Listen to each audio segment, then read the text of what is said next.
Bismillahirrahmanirrahim. Assalamu alaikum dear students. How are you? I hope you'll be fine. This is new syllabus Oxford Primary Mathematics Workbook 5B end of year revision के questions हैं. Page number 156 पर question number 18, 19, 20 हम solve करेंगे, तो video and तक ज़रूर देखिएगा. अच्छी लगे तो लाइक कीजिएगा और अपने फ्रेंड्स के साथ शेयर करना ना भूलिएगा. यहाँ पर कहा जा रहा है एक नंबर है, उसको डिवाइड कर दें 100 से कि आपके पास आंसर आ जाए 0.2. तो बच्चों याद रखो, जब भी हम किसी नंबर को डिवाइड करते हैं तो उसका आंसर जो होता है वो छोटा हो जाता है. इसका मतलब है कि यहाँ पर ये नंबर 0.2 जो है वो बड़ा रहा होगा. तो जब आप किसी नंबर को डिवाइड करते हो 10 से या 100 से, तो क्या होता है, उसका डेसिमल जो होता है वो पीछे की साइड के ऊपर आपका जाना शुरू हो जाता है. फॉर एग्जाम्पल यहाँ पर मेरे पास 0.2 है, अगर इसको मैं 100 से डिवाइड करूँगी तो क्या होगा, इसका जो डेसिमल है वो मज़ीद 2 डिजिट्स पीछे चला जाएगा. तो फिर यहाँ पर हमें क्या करना पड़ेगा, यहाँ पर हमें नंबर को बड़ा करना है, 2 ज़ीरोज़ मौजूद हैं, तो सिंपल हम ये करेंगे कि इस डेसिमल को 2 डिजिट्स आगे कर देंगे.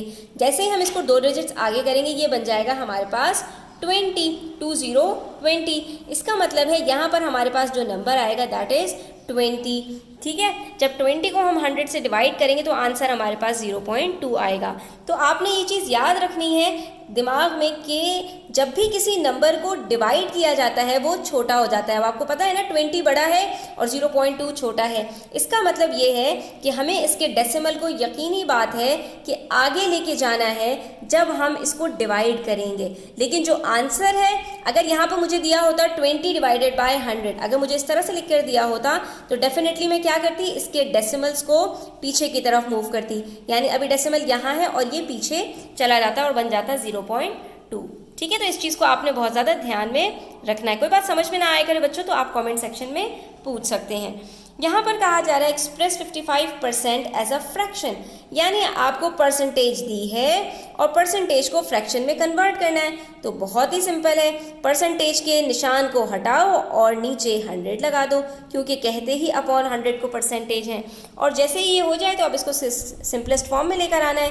आप देख सकते हो ये दोनों नंबर्स 5 से सिंप्लीफाई हो सकते हैं. 5 11s are 55, 5 20s are 100. तो ये क्या बन जाएगा 11/20. अब ये मज़ीद सिंप्लीफाई नहीं हो सकता क्योंकि दोनों एक दूसरे के टेबल में भी नहीं आते और कोई और नंबर भी ऐसा नहीं है जो इन दोनों को डिवाइड कर सके. तो हमारे पास यहाँ पर आंसर क्या आ जाएगा 11/20. ठीक है, तो ये जब भी आपको फ्रैक्शन में करना होगा परसेंटेज को तो आपने सिंपली इसी तरह से करना है कि अपॉन 100 नीचे लगा देना है. Next we have question number 20 which says the figure below is made up of 5 identical triangles. ये हमारे पास 5 identical triangles हैं.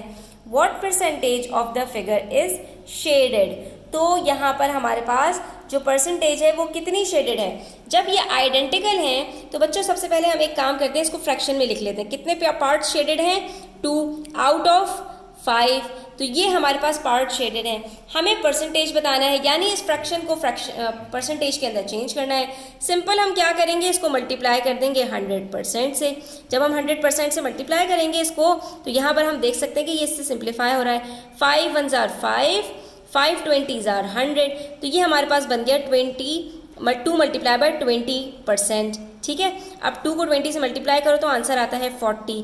इसका मतलब है हमारे पास ये कितने पार्ट्स शेडेड हैं 40% शेडेड हैं. तो जब भी आपके पास इस तरह से कोई आपके पास फिगर के अंदर पूछा जाएगा कि जहाँ पर आप फ्रैक्शन में उसको कर सकते हो और परसेंटेज कैलकुलेट करनी है, तो आप उसको पहले परसेंटेज में निकालो और परसेंटेज को आप सिंपल 100% से मल्टीप्लाई करोगे और सिंप्लीफाई करोगे तो वहाँ पर आपके पास परसेंटेज कैलकुलेट होकर आ जाएगी. तो इस तरह से हम फ्रैक्शन के ज़रिए परसेंटेज तक आराम से पहुँच सकते हैं.